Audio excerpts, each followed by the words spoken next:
Assalamualaikum warahmatullahi wabarakatuh.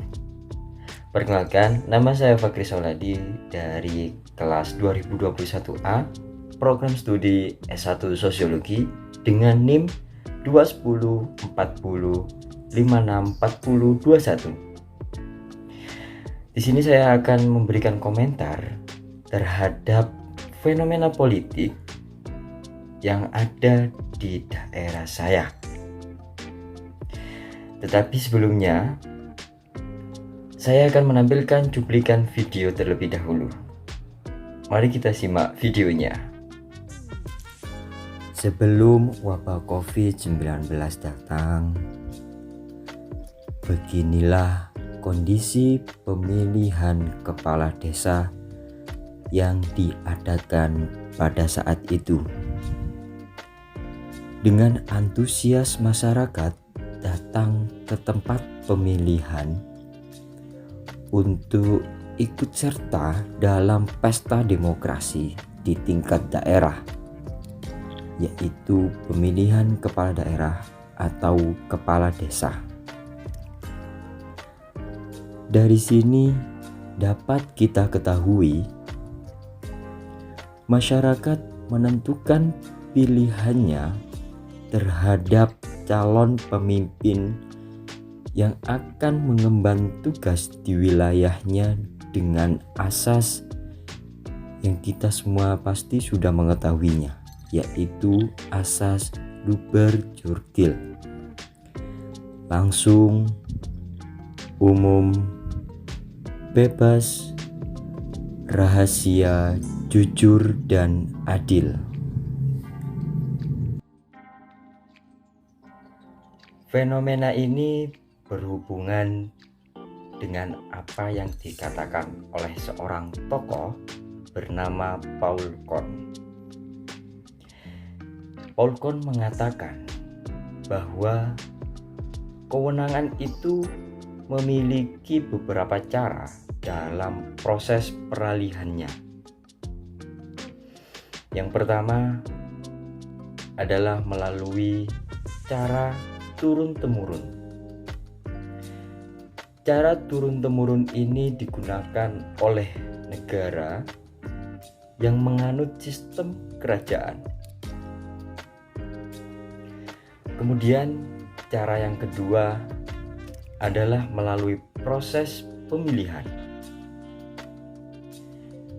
Proses pemilihan ini seperti yang ada di negara kita. Negara Indonesia adalah negara dengan sistem demokrasi.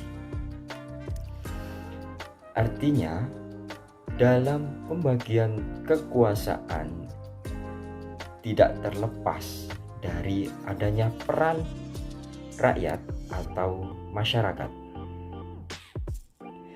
Maka kesejahteraan seperti menjadi hutang yang dipegang oleh seseorang yang berhasil berkuasa dari hasil pemilihan tersebut. Dan proses pemilihan atau pengalihan kekuasaan dan kewenangan yang terakhir menurut Paul Kohn adalah paksaan. Menurut pandangan saya, cara yang ketiga ini mungkin bisa saja dipakai ketika suatu kondisi negara itu genting atau membutuhkan seorang penguasa, seorang yang berwenang dalam waktu yang cepat. Jadi bisa saja dalam keadaan seperti itu. Di lain sisi, seseorang yang akan diberikan kekuasaan serta kewenangan dengan cara paksaan ini bisa saja tidak akan mengemban dengan baik tugasnya yang diberikan itu. Tapi bukan bermaksud untuk menyebut atau mengkotakkan orang-orang tersebut tidak dapat dipercaya. Sebab selalu ada pertentangan antara dirinya yang dihadapkan dengan tanggung jawab yang diberikan kepada dirinya dengan proses paksaan tersebut. Maka hal tersebut bisa saja malah membuat kacau keadaan. Lalu kita beralih pada kondisi lingkungan politik di daerah saya. Dalam kondisi yang masih bisa dikatakan sulit seperti ini, pengadaan pemilihan kepala daerah atau kepala desa menjadi suatu permasalahan dalam lingkup politik, terutama dalam proses peralihan kewenangan.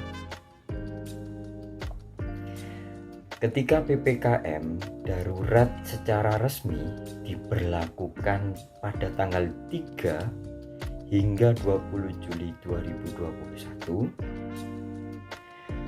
Bupati Pasuruan, Bapak Irsyad Yusuf, memerintahkan kepada para camat untuk menunda adanya pemilihan kepala desa atau pilkades.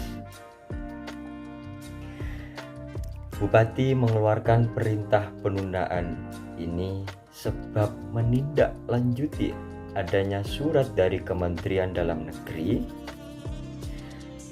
dengan nomor 141/170/DPD tertanggal 5 Juli 2021 perihal penundaan pelaksanaan pilkades serentak dan pemilihan waktu antar se-Jawa dan Bali.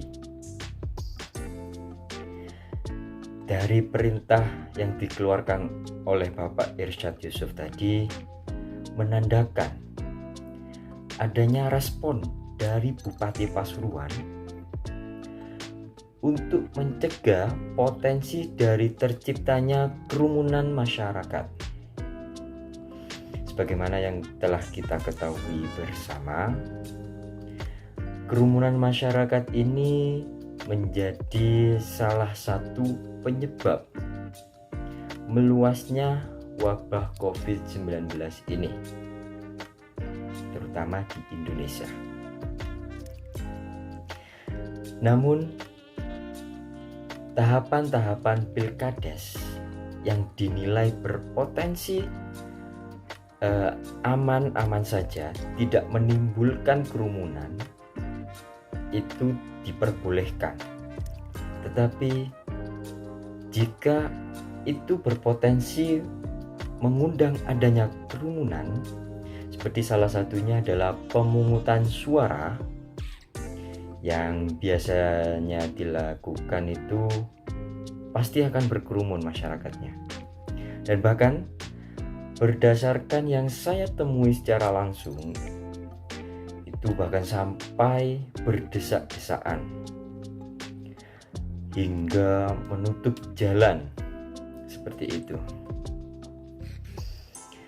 Kemudian turun surat dari Menteri Dalam Negeri lagi dengan nomor 141/4251/SJ tertanggal 9 Agustus 2021 yang berisikan bahwa pelaksanaan pilkades serentak akan ditunda hingga tahun depan. Menurut saya, penundaan ini pasti sudah melalui pertimbangan-pertimbangan dari pusat, apalagi dalam masa pandemi COVID-19 ini. Tetapi dengan ditundanya pemilihan kepala desa ini maka kekuasaan dan kewenangan akan berpotensi menjadi suatu permasalahan. Meskipun dalam sementara kekuasaan akan dialihkan kepada kasih atau kepala seksi di daerah tersebut, tetapi tetaplah ancaman terhadap kekuasaan ini tidak dapat dihilangkan. Sebab begini, kan kasih atau kepala seksi yang di daerah tersebut itu biasanya tidak hanya terdiri dari satu orang, bisa 2 orang, 3 orang, seperti itu. Jadi menurut saya, kekuasaan dan kewenangan ini dipegang oleh istilahnya itu banyak kepala. Dan saya rasa itu memiliki ketidakefektifan. Dalam penundaan ini juga akan memengaruhi roda pemerintahan dalam desa. Sebab ada yang ditahan terlebih dahulu. Selain itu, pertimbangan untuk memutus mata rantai virus COVID-19 ini saya rasa juga penting. Mengingat kita sudah hidup bersama COVID-19 ini mungkin 1 tahun atau bahkan lebih dari kasus pertama COVID-19 masuk di Indonesia.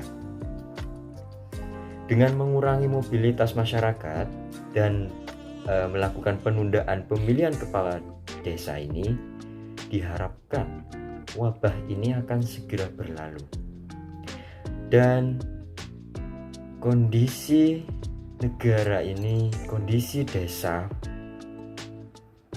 akan menjadi aman dan kembali seperti dahulu. Itu saja yang bisa saya sampaikan.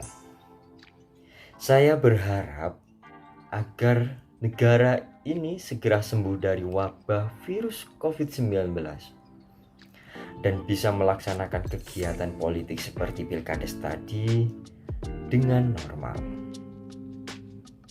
Baik, sekian dari saya. Apabila ada tutur kata yang salah atau kurang dalam pemaparan tadi, saya mengucapkan mohon maaf yang sebesar-besarnya.